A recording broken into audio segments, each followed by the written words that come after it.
Hello, everyone. Welcome back to Life Refueled. My name is Curtis Ford, and thank you for tuning in today. While I have you, please make sure that you like, subscribe. My content will be solely based off of experience only, and what you should expect out of college, growing up, and going into your adulthood. So first thing we're going to talk about is college and credits. So to be quite frank with you, my college journey went a little bit different than some. I attend Maryville University, fourth year psychology major. I had to take a extra semester, so I will be taking in all 5 semesters. And so going back into that topic of credit, right? So we're going to talk about 2 different credits. So the first credit we're going to talk about is your college credits. So at Maryville, you are required to have 128 credits to graduate, and you are technically, they call us like super seniors or whatever if you have like an extra year or extra semester. So you're technically a super senior if you have to take an extra semester. You have to take at least 15 to 18 credit hours to stay afloat within the college community at Maryville. So that was very interesting. Please make sure that you are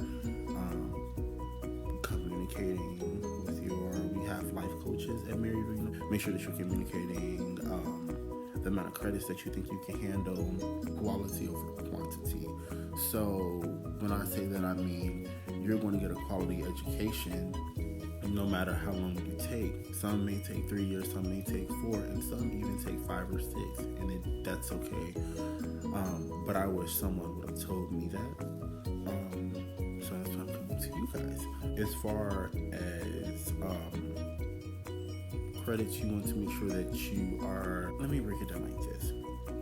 So the college credit system is set up for you to pace yourself throughout college. And some people even take 15 credit hours each semester. Some take 18, and those who are trying to get done take 19, 20, 21. And so with that being said, we're going to jump back into another term of credit. So the other source of credit that I want to talk about is credit that, as far as like student loans, and that will be another topic for another day as well. But as far as credit cards, student loans, personal loans, interest on loans, interest counseling, things of that nature. So when we're going into credit, as far as overall general credit, that is a big deal. From experience, you do not want to mess your credit up, and that's even when we're talking about college credits. You don't want to mess up with college credits, and you darn sure do not want to mess up with credit cards, things that essentially have your name on them that are important. So as far as interest, so there are different rates and things of that nature, that like different interest rates and things of that nature for different individuals.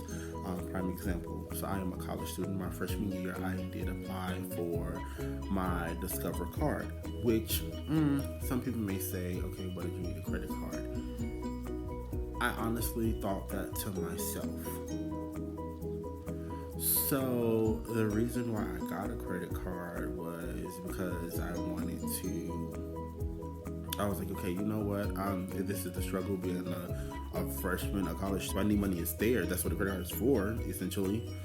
But I made mistakes with my credit card. I did not use it responsibly. Make sure that you are using your credit card responsibly, because that interest rate starts to kick in after a certain amount of time. I think mine was like 6 months after, then the interest starts kicking in, and that interest really eats it up, and it adds on until you can pay down that balance. So make sure that you are making the correct decision when it comes to finances in general, making sure that you are knowing about credit, interest rates. being cognizant of what it is that you're trying to achieve, and being cognizant of the things that you know that you absolutely need to handle while achieving those goals. Student loans and personal loans, that is a part of, it's a loan that goes on your credit. They run your credit whenever you apply for a loan. So that's another interesting part. So yeah, and that was just a little snippet about about my personal experience as far as college loans and college credit scores and things of that nature. So yeah. Oh, I look so helpless right here. This is a shame. And then next time we're going to go ahead and jump into, we have another segment called Interruption of Interest. So that should be really, really interesting. It's going to talk about what I just talked about. We'll go more in depth about interest and the variables of interest. So thank you guys. If you like today's content, please like, subscribe, share, and favorite. Please turn on your post notifications as I will be creating content. Actively, that makes sense. And then, yeah, thank you guys so much again.